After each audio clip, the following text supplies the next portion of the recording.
Okay, so hello and welcome to the live Forex trading session. As usual, this session gives you an opportunity to ask questions, iron out any issues you might be having with trading or your platform or strategies.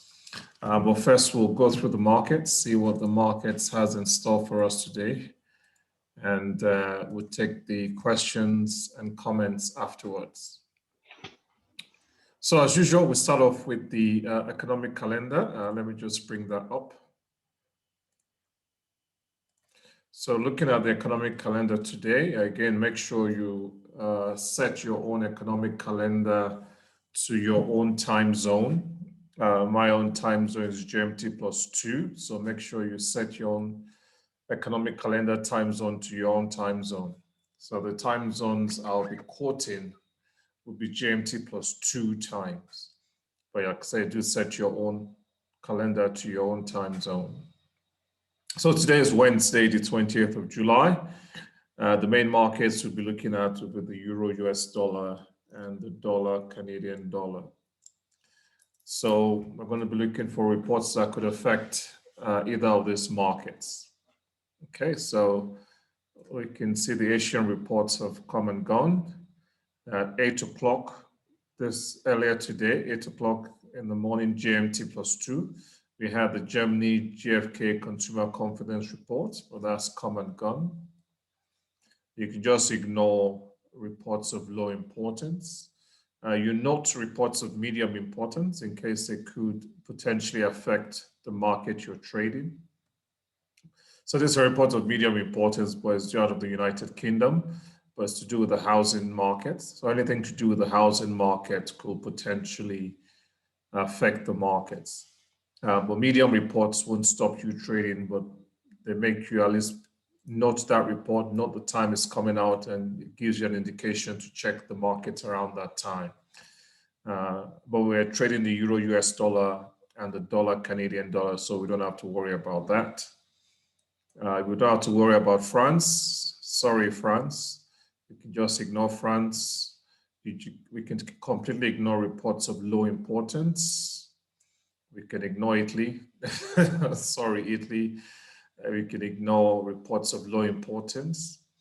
And then we can see here from the United States at 1 o'clock, GMT +2, we have the mortgage applications. Of course, that has to do, again, with the housing market.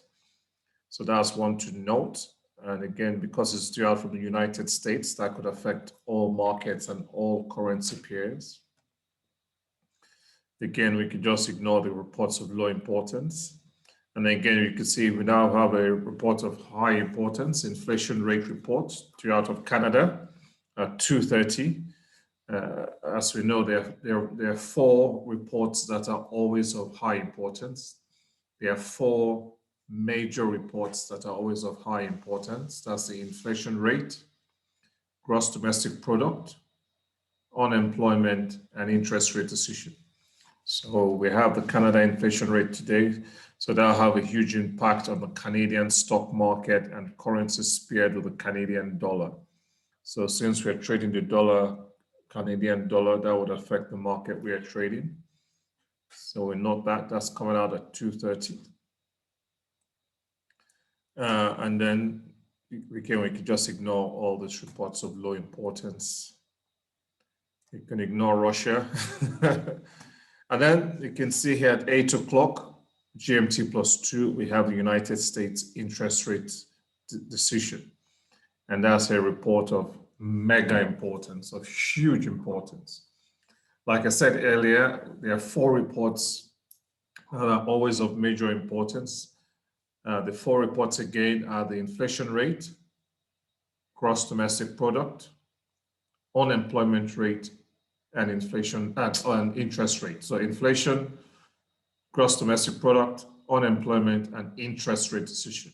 Those are the 4 major reports that you should not miss. They're always of huge importance, relevant to the market you're trading. But out of those 4 reports, the one that is of utmost importance out of the 4 and of mega importance in relation to currency trading is interest rate decisions. So interest rate decisions outweigh all those reports. So if you had to choose which was the most important out of those four major reports, that would be the interest rate decision. The currencies are extremely sensitive to interest rate decisions. And of course, since this interest rate decision is due out from the United States, the US Fed interest rate decision, that's going to be of huge importance to the currency market and also all the global markets. So this is going to have a huge impact on the fixed income securities market, the stock market, the global stock market, the commodities market, and all currency pairs. And it's of huge importance.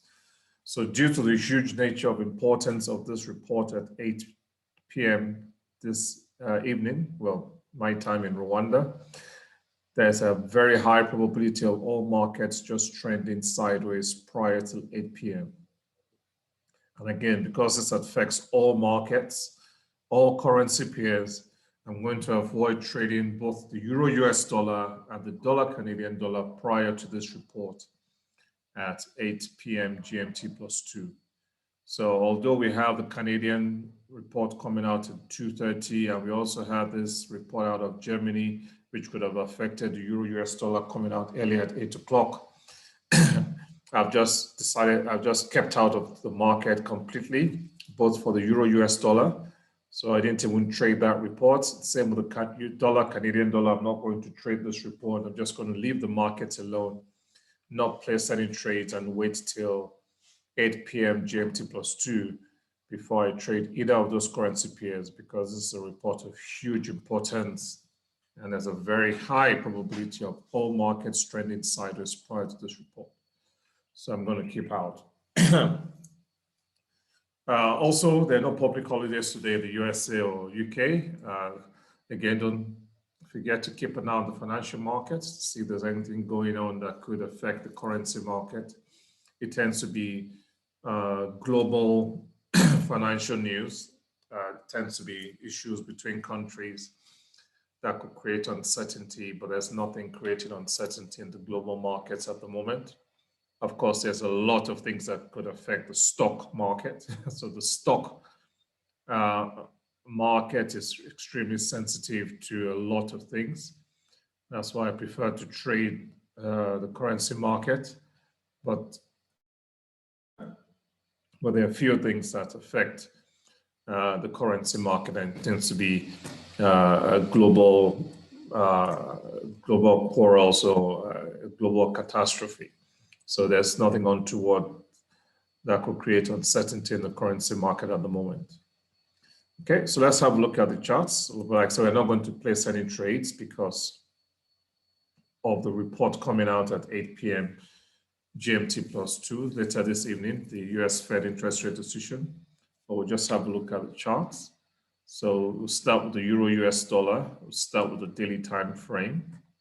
So looking at the daily time frame from a swing trading point of view, we can see the moving average 50 today is 1.1933.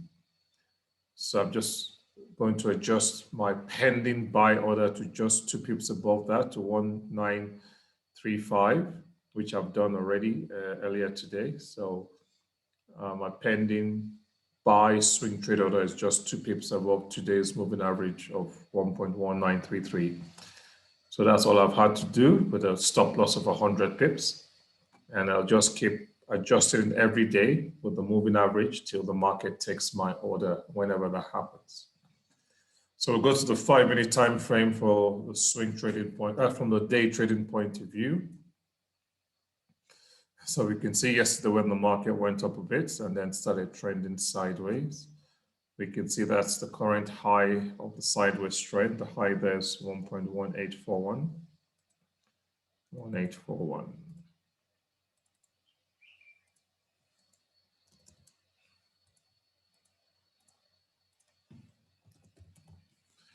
So that's the high of the sideways trend, and this is the low here. The low is 1800.